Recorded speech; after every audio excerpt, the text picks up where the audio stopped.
ღია ეთერში დაგიბრუნდით გადაცემით მწვანე რჩევები, როგორც ყოველთვის 4 შაბათს ამ დროს ელისო ხარჩილავა შემოგვიერთ და ძალიან საინტერესო თემით დღეს იტალიურ ბაღებზე ვისაუბრებთ. ელისო, მოგესალმებით. დილა მშვიდობის, დღეს მართლაც გავისეირნებთ იტალიაში და ჩემთვის არის ერთ-ერთი უსაყვარლესი სტილისტიკა საერთოდ ლანდშაფტის დიზაინში, ეს არის იტალიური სტილი. და რატომ მიყვარს ახლა ეს იტალიური სტილი? იმიტომ რომ ძალიან ახლოს არის საქართველოსთან კლიმატური პირობებიდან გამომდინარე, მთაგორიანობიდან გამომდინარე, ჩვენი ხასიათიდან, ჩვენი ტემპერამენტიდან გამომდინარე, ასე კარგად გემრიელად ვარგებ ხოლმე იტალიურ სტილს საქართველოში, ჩემს დამკვეთებთან, ვისაც სურვილი აქვს, რა თქმა უნდა. ანუ საქართველოში იტალიური ბაღის გაშენების არაერთი შესაძლებლობა. ამაზე მოგვიანებით ვისაუბრებ და ვფიქრობ ისტორიით დავიწყოთ. აუცილებლად, საერთოდ როცა იტალიურ საერთოდ სტილისტიკაზე როცა ვსაუბრობთ, ამ საუბრებიდან გამომდინარე, ძირითად სტილისტიკაში, როგორც არის ფრანგული სტილი, იტალიური სტილი, იაპონური სტილი და ასე შემდეგ, სულ რამოდენიმეა, ხო, ერთ-ერთი განსაკუთრებული ადგილი უკავია ამ სტილისტიკაში იტალიურ სტილს. ასე ვთქვათ, შეიძლება რომ აი ეს იტალიური სტილი ნერგავს და ბევრის ინსპირაცია ხდება ხოლმე რომ თავის ბაღში განავრცოს ეგ სტილი, ეს მიმდინარეობა. და რატოა ესეთი მომხიბვლელი, რატო ქსიამოვნებს იტალიური სტილი? ვიცით, რომ ფრანგული ბაღები არის უფრო სწორხაზოვანი, უფრო გეომეტრია და იტალიური სტილი უფრო კი სწორხაზოვანია და აქ სიმეტრია აუცილებლად დასაცავია, მაგრამ ცოტათი მომრგვალებულია. იტალიური სტილის ბაღები და აქ ძირითადი მაინც აქცენტი კეთდება მარადმწვანე მცენარეებისაგან. ანუ სიჭრელე ნაკლებია? სიჭრელე კი უყვართ, მაგრამ სტრუქტურა, ასე ვთქვათ, უფრო ძირითადად არის ეს მარადმწვანე მცენარეებისაგან. ეს რას ნიშნავს? ანუ შენი ბაღი მთელი 12 თვის განმავლობაში უნდა იყოს მომხიბვლელი, ლამაზი და მიმზიდველი. შვენიერი. მარტო ის არა, რომ მაისში და ივნისში ყველა რო გადაფურჩქნულია და რა არა მარტო ყვავილობის პერიოდში. არა მარტო ყვავილობა. ზუსტად ეგ არის. ეხლა სათავეს საიდან იღებს ეს იტალიური ბაღი? რენესანსის პერიოდიდან იღებს განსაკუთრებულად და ჩვენ წინა გადაცემაში ვისაუბრეთ ტოსკანურ ბაღებზე. ანუ თვითონ იტალიურ სტილშიც არის სხვადასხვა მიმართულებები. ანუ რეგიონებიდან გამომდინარე. სხვასთან რომელიც უფრო ახლოს არის, უფრო სიჭრელით გამოირჩევა. რომელიც უფრო ზღვისგან ცოტა შორს არის, იქ უფრო კლასიკური ბაღები არის და ვიცი ძალიან ბევრი ბობოლას ბაღები, მედიჩების ბაღები, თვითონ ვატიკანის ბაღები, რომელიც საოცრებაა და ისტორია ეპოქები იქმნებოდა, საერთოდ ერთ-ერთი სტატუსი იყო. ბაღებს ხო ვიცით, რომ ვინ აკეთებდა? სტატუსიანი ადამიანები. დიდგვაროვნები აკეთებდა ბაღებს და ჩვენ მე მგონი არ მახსოვს ვენეციურ საიდუმლო ბაღებზეც ქონდა საუბარი, ხო? მიუხედავად იმისა, რომ იქ ნაკლები ხმელეთია, ბევრი ზღვა არის და იქაც საიდუმლო ბაღები იყო და კაზანოვას ბაღებზეც რო ვისაუბრეთ. აგერ ტოსკანურ ბაღებზეც. ანუ ეს იტალიური სტილის ბაღები არ არის ერთჯერადი სასაუბრო თემა, ეს არის გავრცობილი, მრავალფეროვანი და გააჩნია სად გამოიყენებ და როგორ გამოიყენებ ამ ძირითად მახასიათებლებს. ანუ დღეს საუბრობ ზოგაჭრილში, ზოგადად იტალიურ ბაღებზე და მახასიათებლები ახსენეთ. დიახ. ძირითადად აი როგორც ვთქვი, მარადმწვანეებისაგან შედგება, აქ თავისუფლად შეგიძლიათ რომ გამოიყენოთ ლიგუსტრუმ, იგივე კვიდო, მარტივად, იმიტომ რომ ნახეთ იტალიური სტილის დამახასიათებელია კიდევ ტოპიარია. ეხლა რა არის ეს ტოპიარია? ტოპიარი არის მცენარეთა კრეჭის ხელოვნება, ასე ვთქვათ. თვითონ ტოპიარი იყო ერთი მებაღე, ბობოლას ბაღში მუშაობდა, რომელსაც გამოყავდა ფორმები. ჩიტის ფორმა იყო, იქ რაღაცა ცხენის ფორმა იყო. ანუ ყვავილებისგან. მარადმწვანეებისაგან. დიახ და რო შეხედა იმ ადამიანმა, რასაკეთებ, მოეწონა თვითონ აი ესეთ ერთ-ერთ მეპატრონს და ამის შემდეგ ამ ხელოვნებას დაერქვა ტოპიარია. შვენიერი. ერთი პერიოდი საქართველოში ძალიან მოდაში იყო, ნინო თქვენს გემახსოვრებათ, აი სპირალური მცენარეები როა, ხო?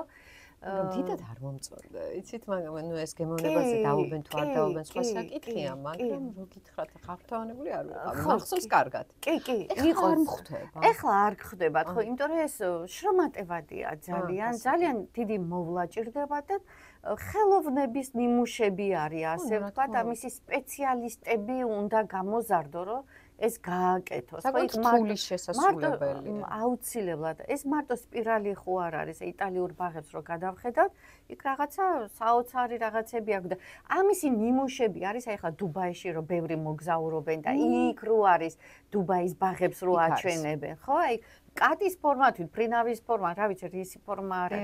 აი შეიძლება უფრო მარტივადაც რო წარმოვიდგინოთ რა არის ეს, შეგვიძლია დუბაის ბაღებიც დავათვალიეროთ. ეს არის აი ერთ-ერთი მახასიათებელი, როცა იტალიურ სტილს აკეთებთ, მაგრამ ნახეთ, ნინო მეც მქონდა ამაზე ფიქრი, რომ ეს ზოგი არის აი პუდელებს ეძახი ხოლმე რაღაც გაპრანჭული მცენარეები რო ბურთუკებით რო არის. მაგრამ ამასაც თუ სწორად გამოიყენებს, სწორად გამოყენებაში რა იგულისხმება? თუ სწორ ადგილას დასვამ, აი დიზაინში ამას ძალიან დიდი მნიშვნელობა აქვს. ამას ძალიან, ხო, რაღაცა მომიდა და იქ რაღაცა ჩავსვი, ეგ არა. აი ხა ზოგჯერ უნდა შეესაბამებოდეს თვითონ კლიან გარემოს, ხო? ეხლა თვითონ ტერაკოტა ვიცით, რაც არის ესეც იტალიური ბაღის დამახასიათებელია. თვითონ ქოთანი არის იტალიური სტილის, იტალიურ თიხას, აი წითელი რაღაცნაირი განსაკუთრებული ფერი როა და ძირითადად იტალიაში შენობა ნაგებობები ტერაკოტად იკეთდებოდა. ამისი ქოთნები არის. იმ ქოთანში სადღაც შესასვლელში ესეთი რაღაც ტოპიარიული მარადმწვანე მცენარე, მე მგონი ყველა ბაღს, ყველა სტილს დაამშვენებს, ოღონდ გაჩნდა როგორი არქიტექტურის სახლი გაქვს, ხო? ამასაც როცა თანამედროვე სახლს აკეთებ, იქ ახლა ტოპიარია ზედმეტია აბსოლუტურად. კიდევ შემიძლია ვთქვა, რომ ეს იტალიური სტილის ბაღების მიმდინარეობები რამდენად შეიძლება საქართველოში განვახორციელოთ. აი ეს არის საინტერესო. ეს არის შესაძლებლობები როგორია? შესაძლებლობები, ხო, ნუ ვიფიქრებ, რომ აუცილებლად იტალიურ სტილის ბაღს ჭირდება დიდი სივრცე, იქ აუცილებლად ჩანჩქერი უნდა იყოს. იტალიურ სტილში წყალს აქვს ძალიან დიდი მნიშვნელობა. აქ ფანტანები კეთდებოდა, შადრევნები კეთდებოდა, ძალიან ბევრი და უზარმაზარი. ისე შადრევნები ფრანგული ბაღებისთვისაც დამახასიათებელია. ევროპულ ბაღებს საერთოდ უყვართ ეს შადრევნები და ნუ ეხლა იტალიაში ვიცით, რომ უფრო ქვაზე მუშაობდნენ და სკულპტურები, ეს ევროპულ ბაღებში და განსაკუთრებით იტალიაში ეს არის უხვად წარმოდგენილი, ეს შადრევნები უხვად არის წარმოდგენილი, მაგრამ ნუ რა ვქნათ ახლა საქართველოში, თუ არა გვაქვს ამისი შესაძლებლობა, რომ რაღაცა შადრევნები გავაკეთოთ, პატარა ზომის რაღაცა წყლის ელემენტი თავისუფლად შეგიძლიათ რომ გააკეთოთ და განსაკუთრებით რა მინდა რომ ვთქვა, იტალიური სტილის ბაღები აღმოსავლეთ საქართველოში კარგად ერგება.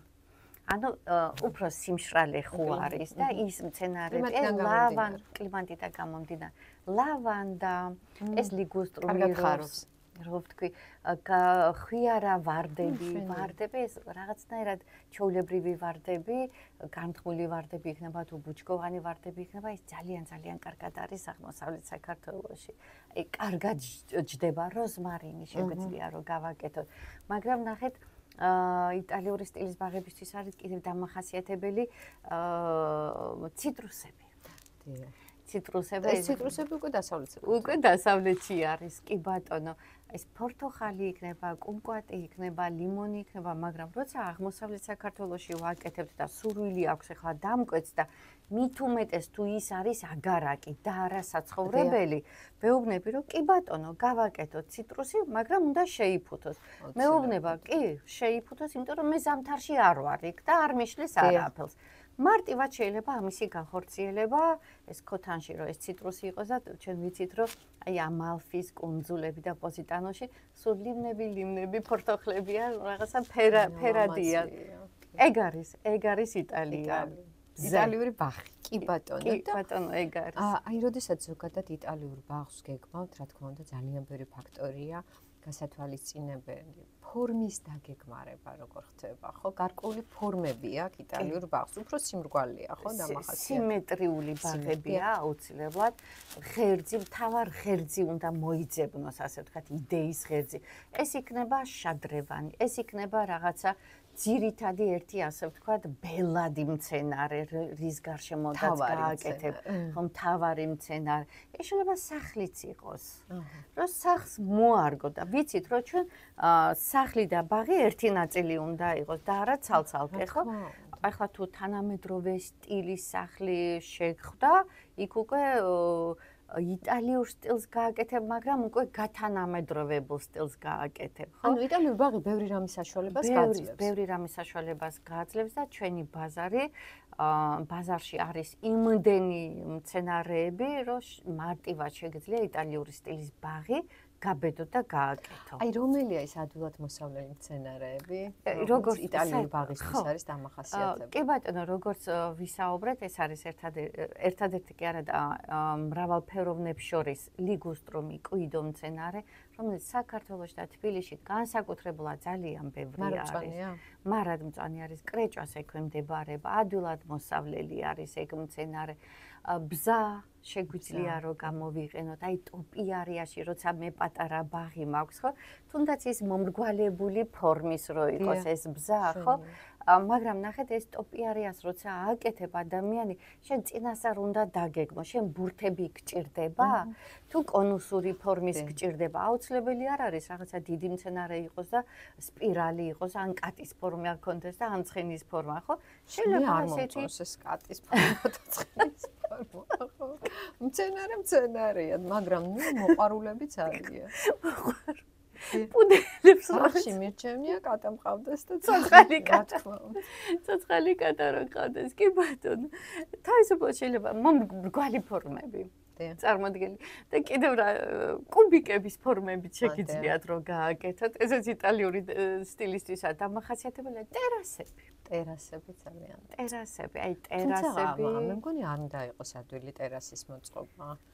თუ ჩვენ რელიეფი გვაძლევს ამის საშუალებას, რომ უნდა დატერასდეს და როცა აი ესეთი პროექტები არის ხოლმე, უკვე ძალაუნებურად მიდიხარ უკვე იტალიური სტილისკენ.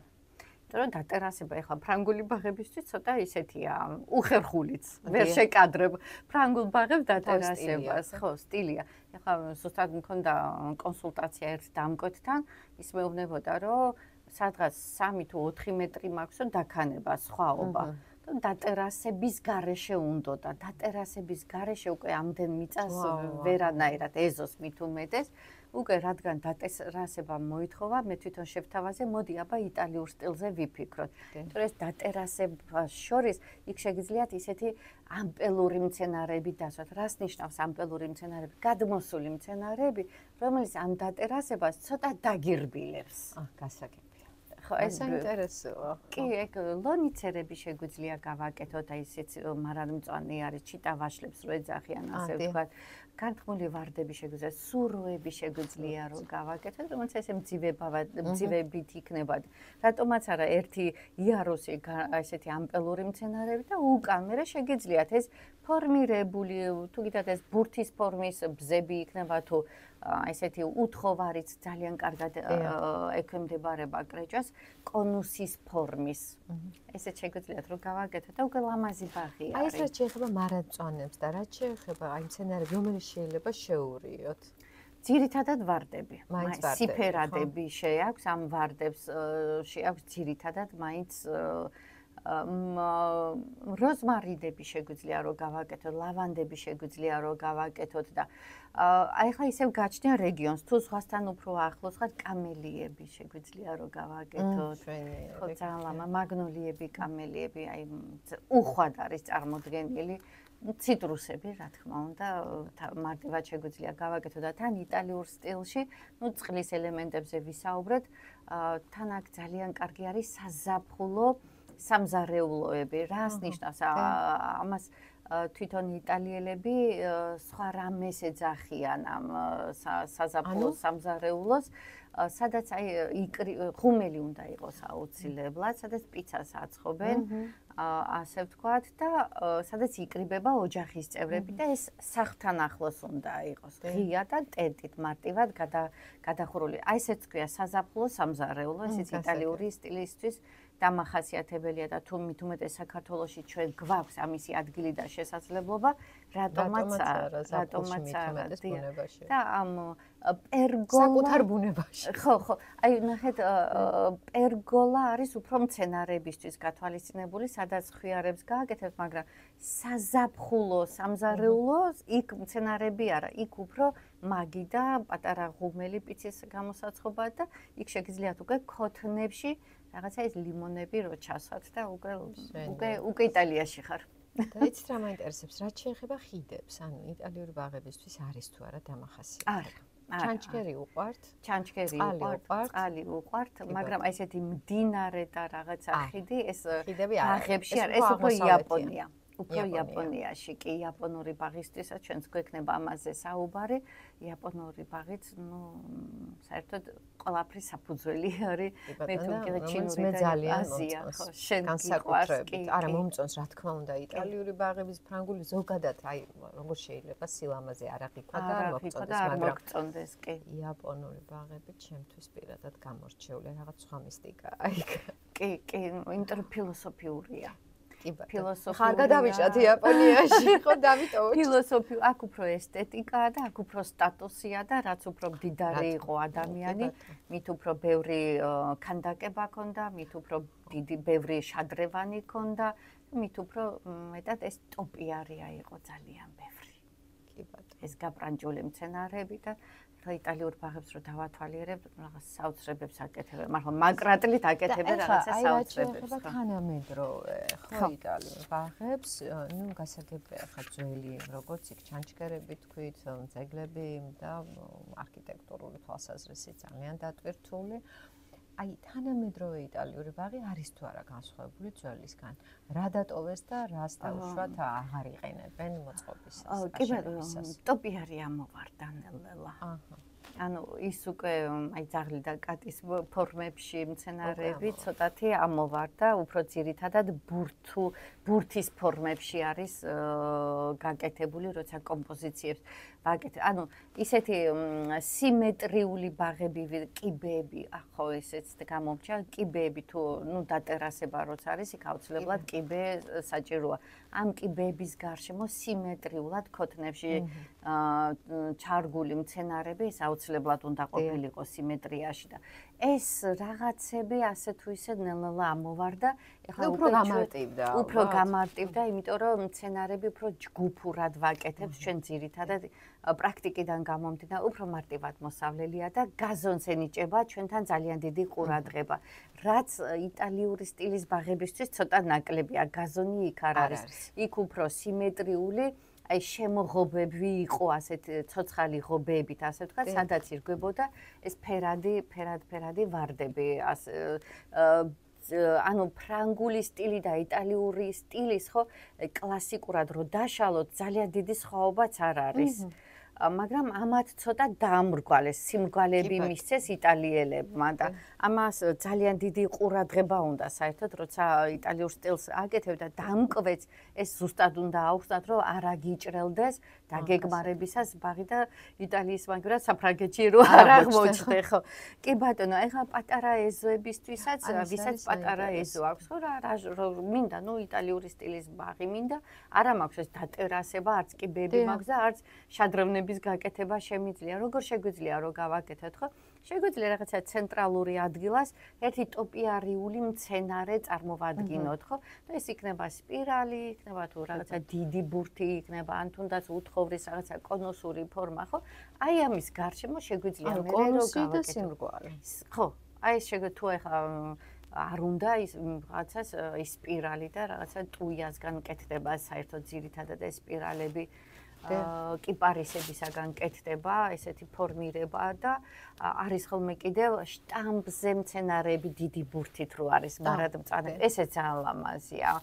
გაჩნია ახლა მაგას ესე მარტო ჯოხებივით კი არ უნდა ჩასვა, ქვემოდანაც უნდა მიუსვა რაღაცა მცენარეები კომპოზიციაში, რომ ეს ეფექტი მივიღოთ. კი ბატონო და ცოტა დრო დაგვრჩა, დავასრულოთ ასე ვთქვათ ჩვენი ეთერი, შევაჯამოთ, რამდენად კომფორტულია დღევანდელ დაჩქარებულ ცხოვრებაში და დაჩქარებულ ტემპში იტალიური ბაღის გაშენება, თუ თუნდაც მოვლის თვალსაზრისით. ძალიან მარტივი არის, როგორც აღნიშნე, უფრო ძირითადად მარანწვანებისაგან კეთდება და მარანწვანებს ვიცით, რომ აი ესეთი ბევრი შეწამლები, ბევრი მოვლა მაგათ არ ჭირდებათ, ხო? მთავარია ეს თუ ფორმირებული გააკეთეთ შემოდგომით მისცემ ფორმას და გაზაფხულზე კორექტირებას მისცემ. აი თმებს როგორც ვიჭრით ხოლმე, აი ესე გაზაფხულზე მე მთელი ზაფხული ხელი არ არის მოსაკიდი და კიდევ მე გამომრჩა არკები. აი არკები უყვარს ძალიან საქართველოს თაღები ქვია, ხო? თაღები, აი თაღები ძალიან კი, ხო. აი თაღების ელემენტებით შეგიძლიათ იტალიურ ბაღში გააკეთოთ ეს ხვიარავარდი იქნება, გლიცინია იქნება თუ რაც ხვიარა მოიპოვება, ჟასმინი, სურნელოვანი ჟასმინებით შეგიძლიათ რომ ეს გააკეთოთ. ასე რომ იტალიური ბაღი გვაძლევს იმის საშუალებას, რომ თუნდაც ჩვენს რეალობაში გავაშენოთ და მარტივად, ხო. ფანტაზიას რაც შეეხება, აქაც გასაქანი გვაქვს. კი. და შესაძლებლობებიც არის, ჭაჭქელი იქნება თუ ტერასა იქნება, დიდი ბაღი იქნება, მოცულობი თუ პატარა, შესაძლებელია ამ არაჩვეულებრივი იტალიური სტილის გამოყენება და ბაღის გაშენება. ელისო, ძალიან დიდი მადლობა ესეთ საინტერესო საუბრისთვის. დროებით დაგემშვიდობებით, ეს იყო გადაცემა მწვანერჩევები ელისო ხარჩილავასთან და შემდეგ 4 შაბათსაც საინტერესო თემით შემოგვიერთდებით, ვიცი და მოდით სიურპრიზად დავტოვოთ. კი ბატონო. რადიო მედის სტილის არხი კი აგრძელებს მაუწყებლობას, მე მალე დაგიბრუნდებით.